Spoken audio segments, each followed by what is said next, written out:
of fading from a wire hanger. Something from the nether regions of the closet, I concluded. What you reach for when everything else is filthy or on the floor. As the woman's head tilted toward the processed cheese, I caught the crease of a double chin. Don't try to guess.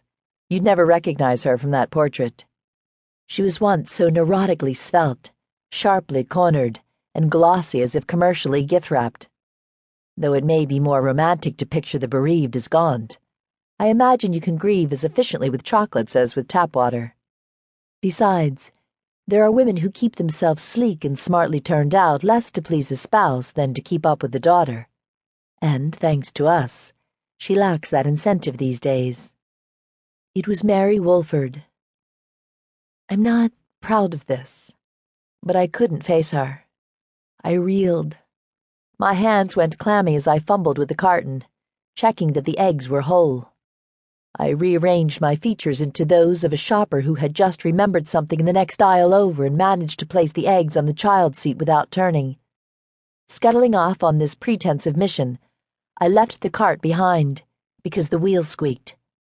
I caught my breath in soup. I should have been prepared, and often am, girded, guarded, often to no purpose as it turns out. But I can't clank out the door in full armor to run every silly errand. And besides, how can Mary harm me now? She has tried her damnedest. She's taken me to court. Still, I could not tame my heartbeat, nor return to Derry right away, even once I realized that I'd left that embroidered bag from Egypt with my wallet in the cart. Which is the only reason I didn't abandon the Grand Union altogether. I eventually had to skulk back to my bag, and so I meditated on Campbell's asparagus and cheese, thinking aimlessly how Warhol would be appalled by the redesign. By the time I crept back, the coast was clear, and I swept up my cart, abruptly the busy professional woman who must make quick work of domestic chores. A familiar role, you would think. Yet it's been so long since I thought of myself that way that I felt sure the folks ahead of me at checkout must have pegged my impatience not as the imperiousness of the second earner for whom time is money, but as the moist, urgent panic of a fugitive.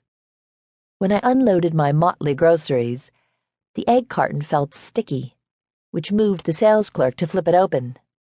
Ah, Mary Wolford had spotted me after all. "All 12!" the girl exclaimed. "I'll have them get you another carton." I stopped her. No, I said. "I'm in a hurry. I'll take them as they are." "But they're totally—" "I'll take them as they are!" There's no better way to get people to cooperate in this country than by seeming a little unhinged. After dabbing pointedly at the price code with a Kleenex, she scanned the eggs, then wiped her hands on the tissue with a rolled eye. "Cachadorian," the girl pronounced when I handed her my debit card. She spoke loudly, as if to those waiting in line. It was late afternoon, the right shift for an after-school job. Plausibly about 17. This girl could have been one of Kevin's classmates.